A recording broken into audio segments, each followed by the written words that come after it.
What's going on? It's the RapNerd, and I just got back from seeing the latest entry in the Predator franchise called Predator Badlands. Now, this is a sequel to Prey, even though, as we've seen in the Hulu movie earlier this year, the animated joint, I think it's called Killers vs. Killers, that the timelines aren't necessarily in sync as we see them. The Predators can kind of travel in and out, but it does something in the beginning to let you know that this is after Prey has released.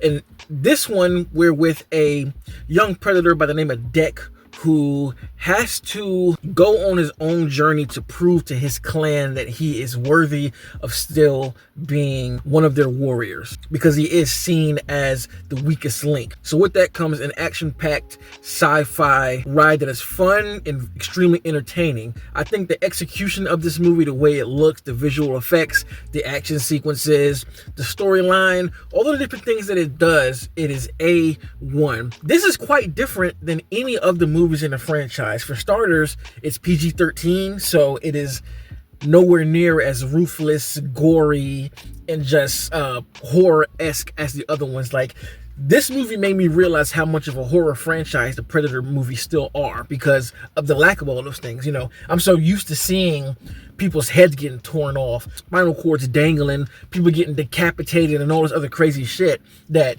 when it wasn't here, I was watching it kind of like, this is really tame, and I didn't realize that it was PG-13 until I got at a theater and looked. I was like, oh, that makes sense, because these movies typically are pretty gruesome and bloody, but this one doesn't go as hard there. It's really because, again, this is a different story. We're with a predator who is the protagonist, which is yet again another new thing for the franchise. The Predator has been shown as somewhat of a protagonist, kind of in the Alien vs. Predator movies.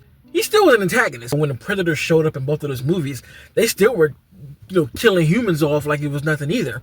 Whereas here, he is 100% not that. For one, when you take humans out of the equation, period, it just makes the dynamic different, because in the movie, Deck goes to a different planet to prove himself, and he's just dealing with a lot of alien creatures and things of a different world than what we're used to. So you don't get the same type of violence that you would in those films. And that's not a spoiler, because if you look in the trailer, you can clearly see that there aren't any humans. So I don't want people thinking that I ruined that. It is really big in scope. Like, it almost reminds me of Predators, the 2010 version, just without the humans. It's kind of like that exact same story, but just with the perspective flipped of what if a predator was going through the same thing. They do try to go for having empathy for Deck in the movie, which they do well and present it. Because as I mentioned, he's looked at as the weakest link in his clan, and he wants to train to become this warrior. But we all know what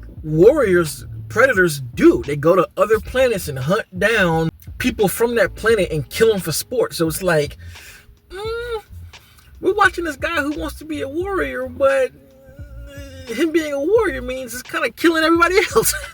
And I don't have anything wrong with that, but I didn't expect it to be a flat out hero's journey in the way that it was. This is like a completely different thing for the franchise overall, because we're used to seeing the human being the protagonist trying to escape these beasts known as predators with all of these different gadgets and all of that, but it's the predator having to overcome these same difficulties with more things that aren't seen in the trailer. I feel like the things that aren't seen in the trailer, when you start to get into the second half of the movie, are what make it even more fun, because other elements start to happen and it really opens up in regards to how sci-fi things get. And that was the most fun part for me. And I love that the predators were actual suits worn by people, so when these action sequences happen, it feels tangible because it's actually people doing it. And of course, you have things enhanced by CGI, like the masks and the way the whatever the hell them things are, and they're not tentacles, but with the predator mouths, they're added in post to look the way they do, but you can still tell it's somebody moving, and that's what always kept me drawn in. Ella Fanning is also in here playing a robot.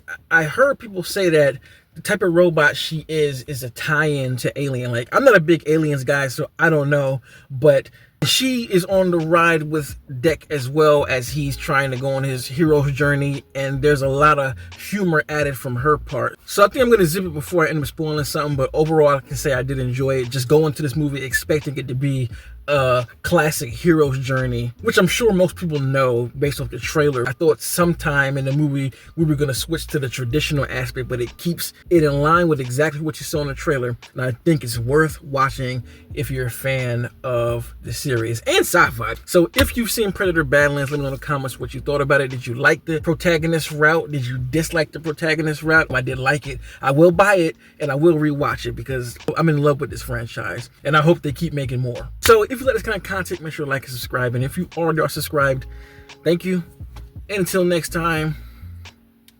peace. RapNerd Productions, no capping, that's word to mommy. Instead of banking on it, now rapping is just a hobby.